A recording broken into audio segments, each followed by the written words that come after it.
Hi guys. This term our text is going to be James and the Giant Peach. So if you haven't actually got it as a book, I'm going to read it to you. So here we go. Chapter 1. Until he was 4 years old, James Henry Trotter had had a happy life. He lived peacefully with his mother and father in a beautiful house beside the sea. There was always plenty of other children for him to play with, and there was the sandy beach for him to run around on, and the ocean to paddle in. It was the perfect life for a small boy. Then, one day, James's mother and father went to London to do some shopping, and there a terrible thing happened. Both of them suddenly got eaten up, in daylight, mind you, and on a crowded street, by an enormous angry rhinoceros that had escaped from London Zoo. Now this, as you can well imagine, was a rather nasty experience for two such gentle parents, but in the long run it was far nastier for James than it was for them. Their troubles were all over in a jiffy. They were dead and gone in 35 seconds flat. Poor James, on the other hand, was still very much alive, and all at once he found himself alone and frightened in a vast, unfriendly world. The lovely house by the seaside had to be sold immediately, and the little boy, carrying nothing but a small suitcase containing a pair of pyjamas and a toothbrush, was sent away to live with his two aunts. Their names were Aunt Sponge and Aunt Spiker, and I'm sorry to say that they were both really horrible people. They were selfish and lazy and cruel, and right from the beginning they started beating poor James for almost no reason at all. They never called him by his real name, but always referred to him as "you disgusting little beast," or "you filthy nuisance," or "you miserable creature." And they certainly never gave him any toys to play with or any picture books to look at. His room was as bare as a prison cell. They lived, Aunt Sponge, Aunt Spiker, and now James as well, in a queer ramshackle house on the top of a high hill in the south of England. The hill was so high that from almost anywhere in the garden, James could look down and see for miles and miles across a marvellous landscape of woods and fields, and on a very clear day, if he looked in the right direction, he could see a tiny grey dot far away on the horizon, which was the house that he used to live in with his beloved mother and father. And just beyond that, he could see the ocean itself, a long, thin streak of blackish blue, like a line of ink beneath the rim of the sky. But James was never allowed to go down off the top of that hill. Neither Aunt Sponge nor Aunt Spiker could ever be bothered to take him out herself, not even for a small walk or a picnic, and he certainly wasn't permitted to go alone. "The nasty little beast will only get himself into mischief if he goes out of the garden," Aunt Spiker had said, and terrible punishments were promised him, such as being locked up in the cellar with the rats for a week, if he even so much as dared to climb over the fence. The garden, which covered the whole of the top of the hill, was large and desolate, and the only tree in the entire place, apart from a clump of dirty old laurel bushes at the far end, was an ancient peach tree that had never given any peaches. There was no swing, no seesaw, no sandpit, and no other children were ever invited to come up the hill to play with poor James.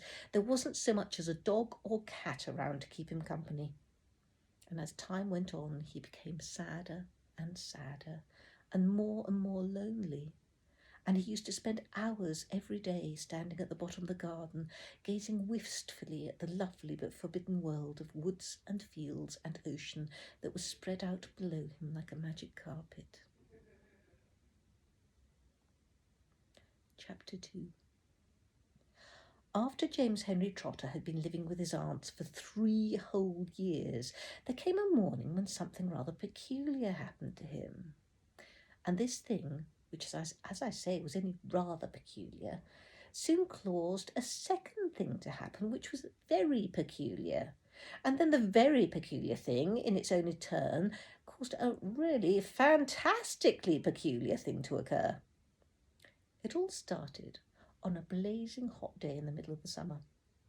Aunt Sponge, Aunt Spiker and James were all out in the garden. James had been put to work as usual. This time he was chopping wood for the kitchen stove.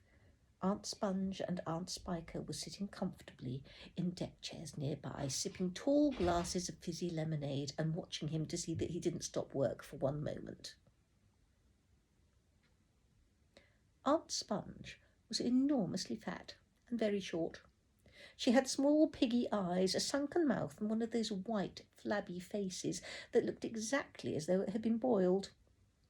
She was like a great white, soggy, overboiled cabbage. Aunt Spiker, on the other hand, was lean and tall and bony, and she wore steel-rimmed spectacles fixed onto the end of her nose with a clip. She had a screeching voice and long, wet, narrow lips, and whenever she got angry or excited, little flecks of spit would come shooting out of her mouth as she talked, and there they sat, these two ghastly hags, sipping their drinks and every now and again screaming at James to chop faster and faster. They also talked about themselves, each one saying how beautiful she thought she was. Aunt Sponge had a long-handled mirror on her lap, and she kept picking it up and gazing at her own hideous face. "I look and smell," Aunt Sponge declared, "as lovely as a rose. Just feast your eyes upon my face, observe my shapely nose.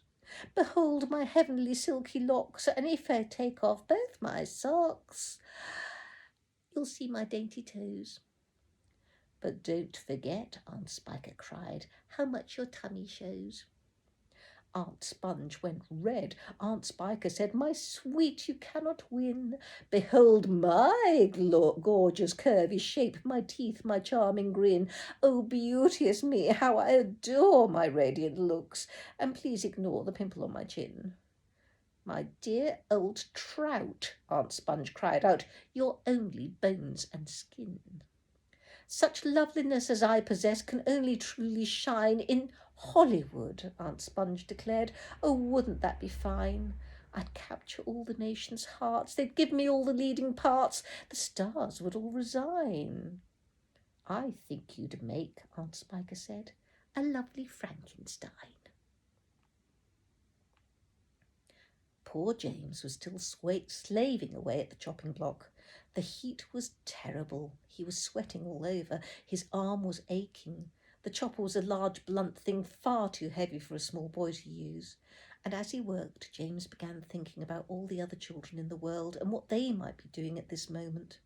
Some would be riding tricycles in their gardens.